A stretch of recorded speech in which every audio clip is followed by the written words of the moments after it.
ان کی رفتگی سے سوچتے وہ اپنے لاؤنج میں داخل ہوئے۔ آج دیر کر دی؟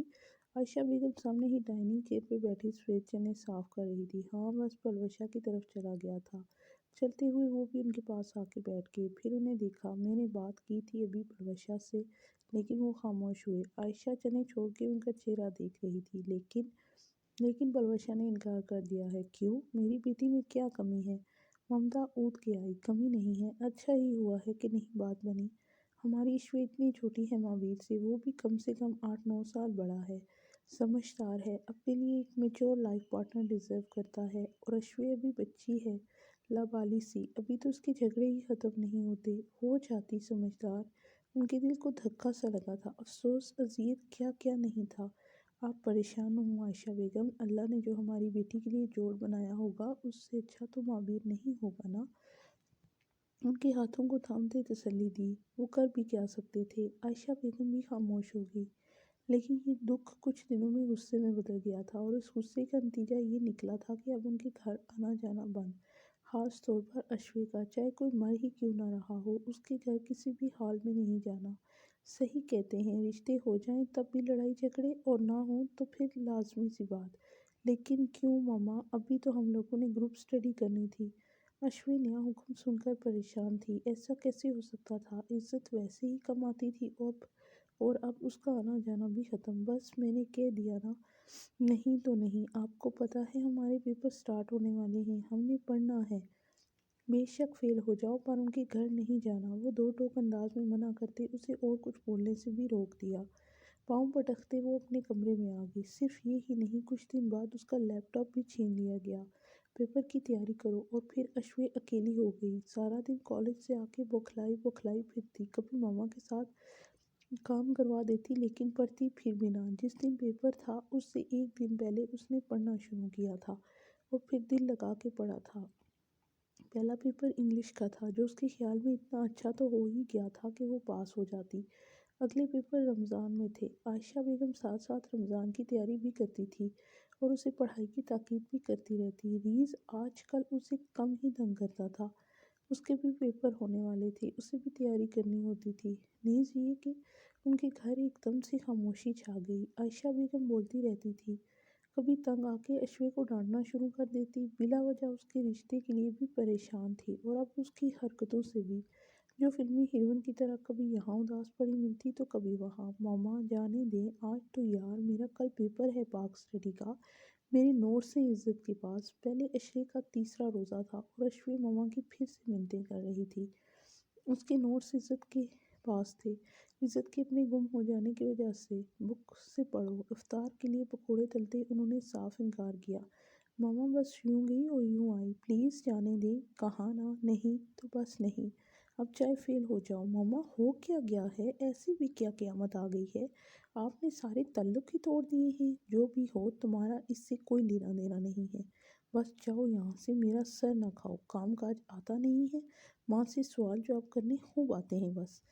آئی بڑی، یوں گئی اور یوں آئی۔ نقل اتارتے اسے ڈانٹ کے بھگایا۔ میں جا رہی ہوں پھپھو، ہے میری، آئی سمجھ؟ آپ نہیں رو سکتی، زندی انداز میں کہتے وہ باہر جانے لگی۔ میں جاؤں گی، پھر وہیں رہنے دینا، واپس گھر مت آنا، ٹانگیں توڑ دوں گی تمہاری۔ ماما، وہ رو پڑی تھی، کتنی ظالم عورتیں ہیں۔ پاؤں پٹک کے اپنے کمرے میں واپس آئی۔ پتہ نہیں کیوں ایسا کر رہی ہیں، اب میں کہاں سے پڑھوں؟ پاک اسٹڈی کی بکس تو تھی، لیکن اس پر لانگ لکھا تھا، پوائنٹ ٹو پوائنٹ نہیں تھا، اور نوٹس بہت اچھے اور آسان تھے۔ لیپ ٹاپ بھی نہیں تھا۔ اچھا ماما، لیپ ٹاپ تو دے دیں۔ پھر عائشہ بیگم کے سر پر کھڑی تھی۔ لیپ ٹاپ میں نے بیچ دیا، میں نے کفگیر سے پکوڑوں کو بے نیازی سے کہا۔ کیا؟ آپ کا دماغ؟ میرا مطلب ہے اس میں میرے کالج کی پکس تھی۔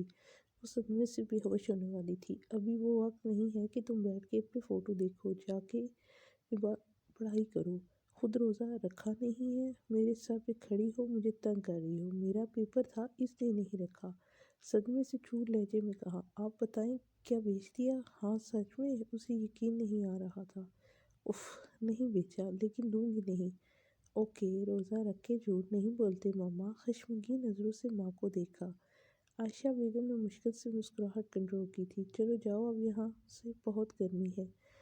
اشوی وہاں سے ایک بار پھر خالی ہاتھ واپس آ گئی۔ اب بس ایک ہی طریقہ تھا اور وہ تھا چھت سے پڑوس میں جایا جائے۔ پڑوس والوں کے 2 پورشن تھے اور پھر اوپر چھت تھی، لیکن ان کا ایک ہی پورشن تھا، مطلب ان کے سیکنڈ پورشن کے برابر ان کی چھت تھی۔ دبے پاؤں وہ اوپر آئی۔ سامنے والا کمرہ معابیر کا تھا۔ اس کے ٹیرس کی دیوار ان کی چھت کے کونے پر تھی۔ وہ بلی کی چال چلتے ہوئے سامنے آئی۔ ٹیرس کا دروازہ کھلا تھا۔ شکر ہے۔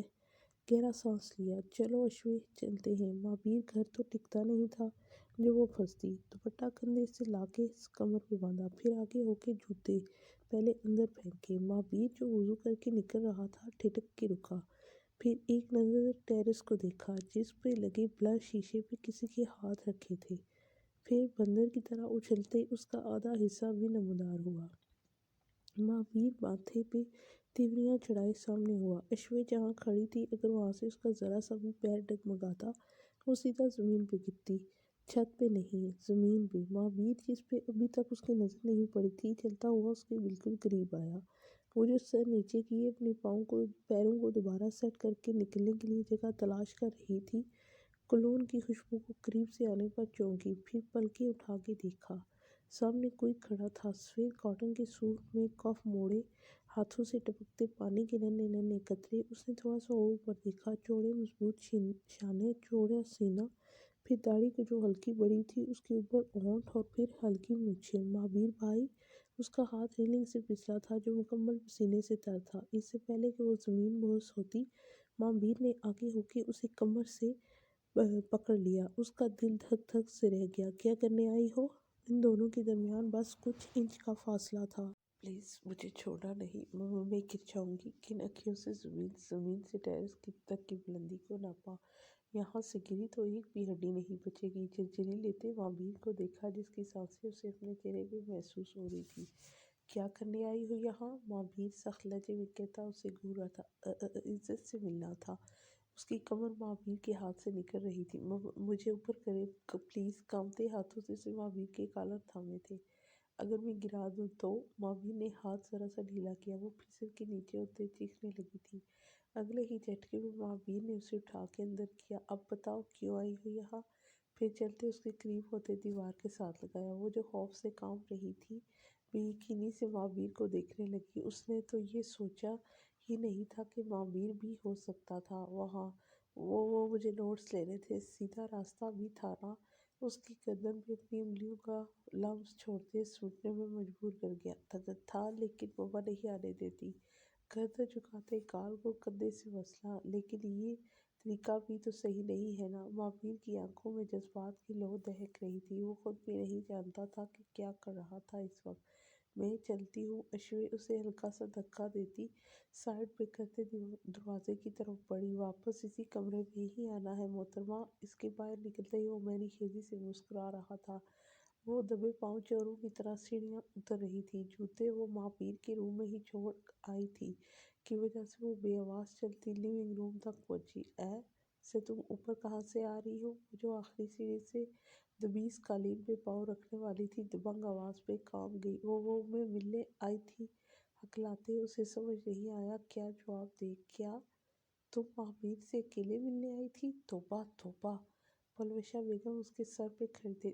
نہیں بھائی سے نہیں، وہ عزت سے ملنا ہے مجھے، میرے نوٹس ہیں اس کے پاس۔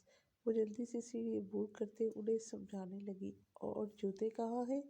اب ان کی نظر پاؤں میں پڑی۔ وہ عزت کے روم میں تیزی سے کہا۔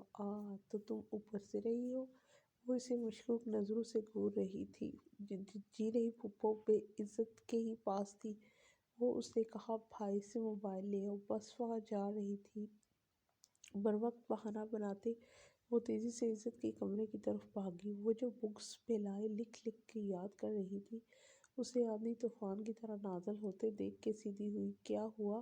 اس کے چہرے پہ ہوائیاں اڑتی دیکھ کے پوچھا۔ مجھے یقین نہیں آتا یہ میری پھپھو ہیں، اتنی خوفناک۔ اوہ ہیلو بہن، میری ماں کے بارے میں بات کر رہی ہو؟ ہاں ہاں پتہ ہے۔ تم میرے نوٹس واپس کر دیتی نا تو یوں مجھے 2 عورتوں کو دھوکہ نہ دینا پڑتا۔